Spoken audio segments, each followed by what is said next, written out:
Hai Sobat Sehat semuanya, saya Dr. Tirta Wijaya.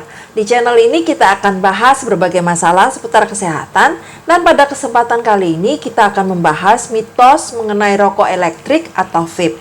Kenapa saya sebut mitos? Karena meskipun produk ini relatif masih baru ya, tapi udah ada, bukan cuma ada, bahkan banyak sebenarnya, penelitian yang berkualitas baik, yang skalanya lumayan besar, yang menunjukkan bahwa klaim atau statement tentang vape atau rokok elektrik ini salah, nggak benar. Jadi kategorinya bukan hoax lagi ya, tapi udah mitos. Yang paling sering kita dengar tentang vape atau rokok elektrik itu apa?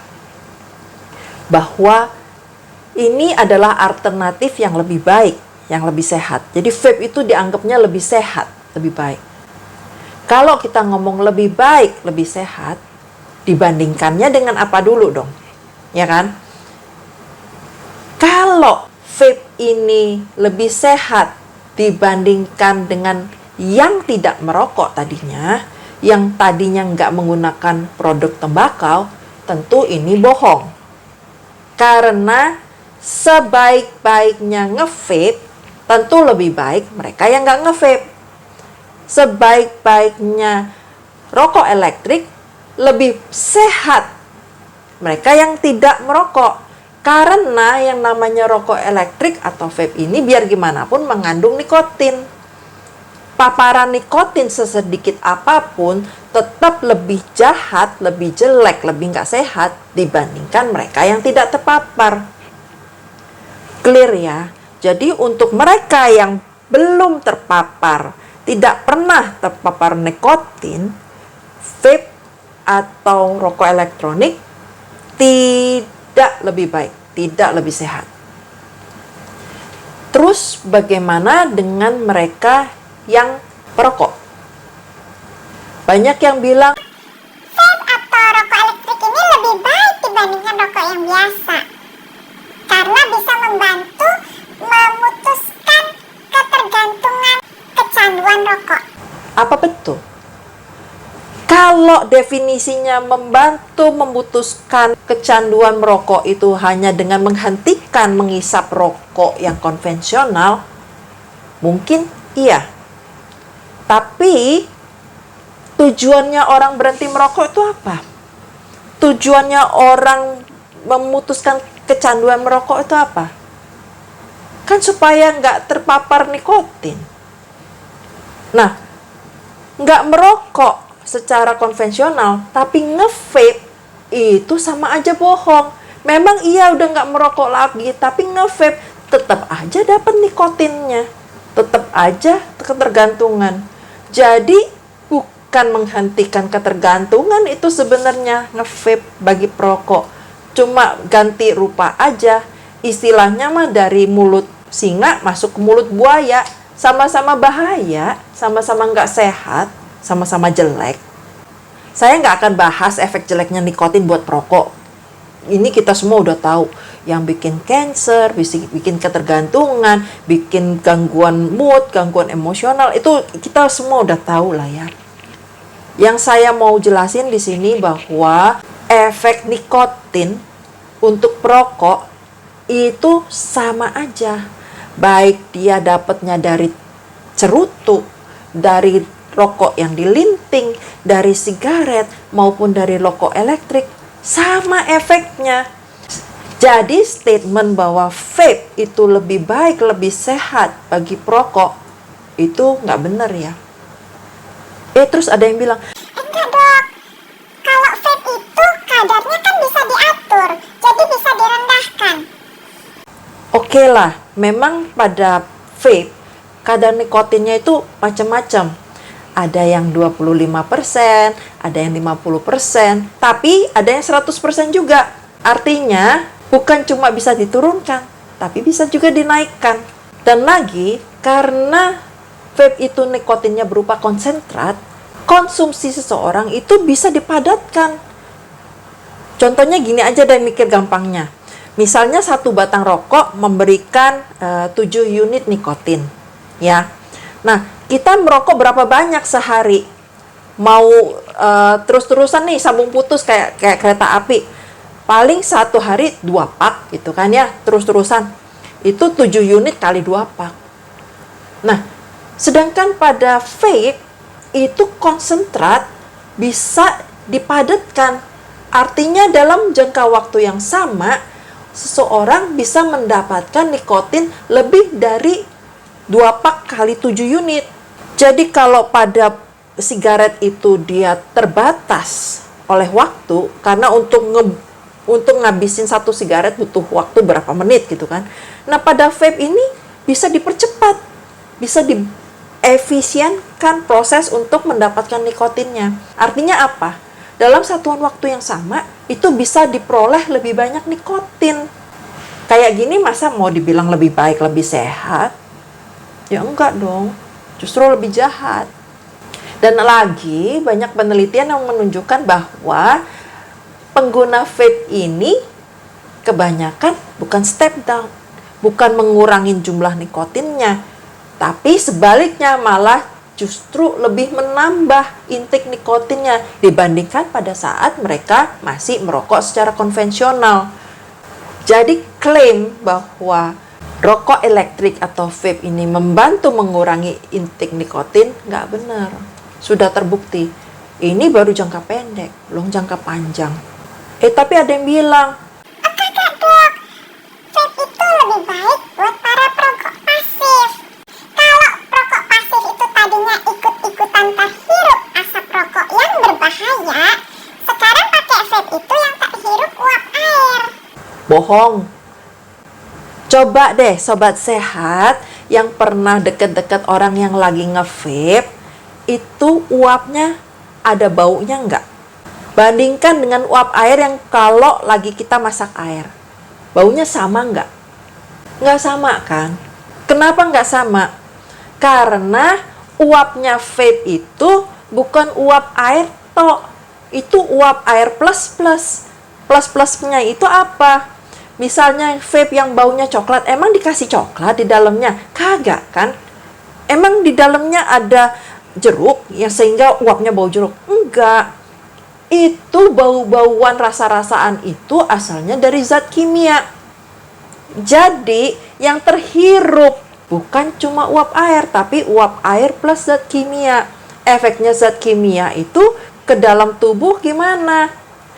Penelitian menunjukkan bahwa uap vape ini kalau terhirup menimbulkan gangguan saluran pernafasan. Ini baru yang jangka pendek lagi-lagi ya. Jangka panjangnya belum ketahuan. Ya, jadi yang namanya vape itu nggak ada baik-baiknya, nggak ada bagus-bagusnya, nggak ada sehat-sehatnya terhadap mereka yang belum merokok, mereka yang sudah merokok, atau mereka yang perokok pasif. Kalau sobat sehat ada teman atau saudara yang ragu tentang hal ini, tolong ini video saya di-forward, di-share ke mereka.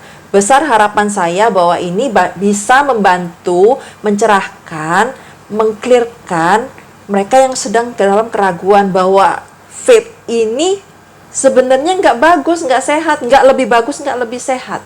Apapun bandingannya. Bahkan sebenarnya banyak otoritas kesehatan di seluruh dunia yang mulai melarang penggunaan vape. Contohnya yang gampang, yang tetangga kita aja, Singapura ya. Di Singapura itu merokok masih diperbolehkan, meskipun pajaknya gila-gilaan. Jadi rokok itu mahal. Dan merokok nggak boleh di tempat umum, biarpun terbuka. Jadi harus ada tempat yang khusus untuk merokok. Tapi yang namanya vape di Singapura itu udah dilarang loh. Nggak boleh dipakai, nggak boleh dikonsumsi, nggak boleh diperjualbelikan. Yang beli salah, yang jual juga salah. Yang nyimpan juga salah. Pokoknya nggak boleh. Kenapa? Karena banyak otoritas kesehatan di dunia ini sudah menyadari bahwa vape ini jauh lebih berbahaya, jauh lebih nggak sehat, jauh lebih jahat dibandingkan ngerokok. Karena ternyata dalam jangka waktu singkat, banyak pengguna baru vape yang tadinya sama sekali nggak merokok. Jadi mereka membuka pasar baru terhadap nikotin. Kita flashback ya, Dulu waktu pertama kali keluar produk yang namanya sigaret pakai filter, itu juga terjadi hal yang sama. Orang-orang yang tadinya nggak merokok, nggak cerutu, nggak ngelinting, karena si rokok sigaret dengan filter ini diposisikan sebagai alternatif yang lebih baik, yang lebih sehat, sama kayak vape ya. Mereka yang tadinya nggak merokok jadi ikutan merokok. Pada waktu itu yang kena adalah para perempuan. Jadi perempuan yang tadinya nggak ikut-ikutan, sekarang malah ikut-ikutan merokok. Bahkan itu sampai keluar klaim-klaim yang bilang, oh rokok ini bisa membantu menguruskan, melasingkan badan. Oh rokok ini sehat. Bahkan konyolnya, zaman itu, tahun sekitar 40-an tuh di Amerika, iklan rokok itu pakai dokter. Sekarang, para otoritas kesehatan di dunia melihat bahwa vape ini membuka pasar baru yang tadinya nggak terpapar, yaitu apa? Anak-anak. Jadi penelitian menunjukkan bahwa usia mulai terpapar vape itu jauh lebih muda dibandingkan dengan rokok. Kalau rokok sigaret itu mereka rata-rata mulainya usia remaja, belasan, vape ini lebih menakutkan, dimulai pada anak-anak. Mungkin karena ya, vape ini bentuknya lebih menarik, nggak membosankan seperti rokok sigaret. Udah gitu kemasannya juga lebih lucu-lucu, warna-warni. Ada gambar apel, gambar jeruk, gambar coklat, gambar macam-macam. Wanginya juga menarik. Dan lebih funky, lebih cool, lebih keren dibandingkan rokok yang kesannya itu buat orang tua, om-om, tante-tante. Gitu ya. Apalagi kemasannya rokok itu lebih serem. Ada gambar kanker paru, kanker lidah, kanker, macam-macam yang nggak menarik sama sekali. Makanya anak-anak lebih rentan tertarik memulai menggunakan vape. Dan ini sudah terbukti di banyak tempat bahwa memang iya, pengguna vape umurnya jauh lebih muda startingnya dibandingkan dengan rokok. Dan ini lebih berbahaya. Kenapa? Karena paparan zat berbahayanya dimulai usia yang lebih muda pada saat tubuhnya belum terlalu matur. Itu satu ya, secara organik. Terus yang kedua, terbentuk kebiasaan pada usia muda. Jadi anak-anak ini mereka lebih mudah menerima hal baru yang membentuk kebiasaan baru. Akibatnya apa? Kebiasaan yang terbentuk di usia lebih muda ini akan lebih sulit untuk dirubah, dihentikan, diganti. Dibandingkan mereka misalnya yang mulai merokok di usia lebih lanjut, di usia dewasa. Bukan dari segi kebiasaan aja, tapi juga dari sisi efeknya di otak.